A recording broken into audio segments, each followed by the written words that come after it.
I've been doing this home arcade thing for a number of years, I think about almost 4 years at this point. And a question that I commonly get asked, or something that's commonly thrown at me on these arcade groups, is why even own multiple units when you can just get a single Multicade machine that's going to emulate everything?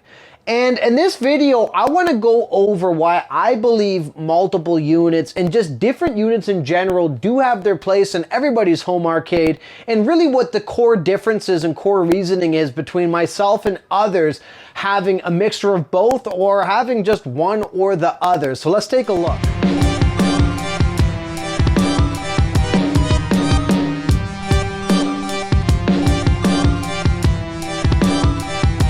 So for me, arcades were something that I was more or less a part of the tail end of the big arcade boom.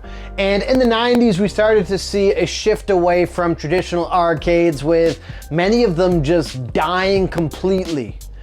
But one of the things that I still held on to was I was big into games like Mortal Kombat or Street Fighter 2, and I had a lot of fond memories as a child playing those games at arcades, and oftentimes it was a novelty experience that I didn't get playing on a Super Nintendo or Sega Genesis at home. It was something that felt like an experience in its own.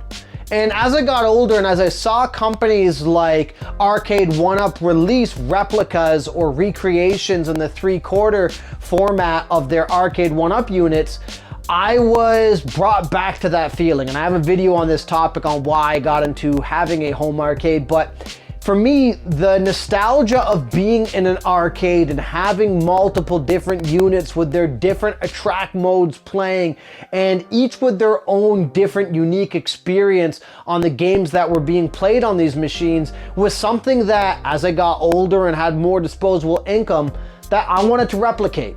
And I was happy that companies like Arcade1Up offered that experience and offered it at a very reasonable price for arcade enthusiasts like myself.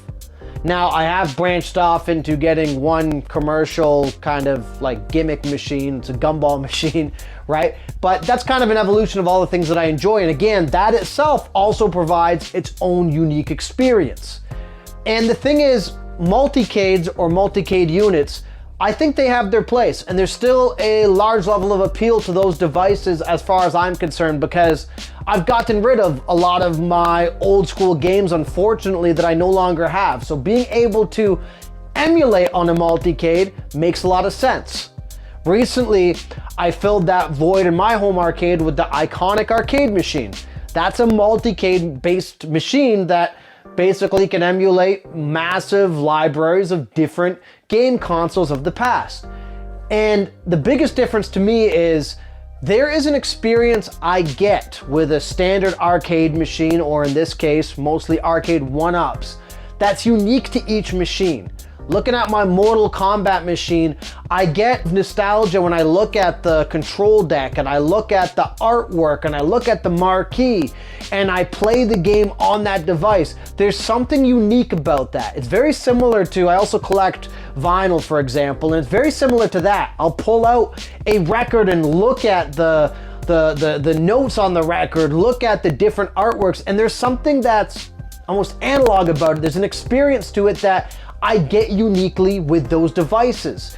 And even when I got my very first Arcade1Up, the Street Fighter 2 Championship Edition, yes, that machine had a lot of flaws, and no, it was not a perfect recreation, but it recreated enough of what I remembered those Championship Edition machines looking and feeling like, that I got that nostalgia that made me addicted to this hobby. And having multiple different units and having different units that kind of cater to different games and have artworks based off of different games is something that I don't get and won't get out of a multicade. Multicades, to me, typically I prefer the fact, even though I don't like the type of artwork or branding that iconic arcade put on the machine, I like that it's generic enough that it's kind of known as a multicade. It's not clinging on to any particular game, and that's just its own thing. And to me, I'm okay with that. Whereas a Multicade doesn't have that same level of nostalgia. Yes, you have the control deck and the control panel, but I don't get the same feeling playing Mortal Kombat 2 on that machine like I do on my MK2 machine right behind me. And to me, that is the most fundamental difference between the two. And I understand for space reasons, some people might only buy a Multicade, and that's gonna be it. That's gonna be their main unit to play on. That's gonna be their main unit to game on, right? And I understand in some cases, some people may stick to the one game that they love, like a Pac-Man or something, or a Mortal Kombat, or a Final Fight, whatever that game is, and that's gonna be the only unit they ever buy or ever have. I myself like a mixture of both because I like the feeling of walking into my home arcade, especially after a long work week, and turning it on and having the different attract modes and different games, and maybe even having a couple drinks or some friends over and kind of bouncing between the different units I have and playing on those. That's a feeling I will never get from just having either a single unit or only having a Multicade. So yes, there's advantages and disadvantages to both of them, but ultimately, I like having a full out home arcade. I like having multiple units, multiple different sizes, multiple different game types, multiple different, gimmicks even on each of them. And I think that that's something that will keep me coming back to Arcade 1UP or some of the other up and coming brands purely for that reason, because I like the variety that I get and the nostalgia that I feel seeing these devices and listening to them and feeling them and playing them that I would not get from just playing a Multicade. That to me is like getting an MP3 player and saying, why would you even have a record collection? I will still use an MP3 player, but there's something that's intimate about listening to my records that I don't get when I'm just listening to it on Apple Music or something.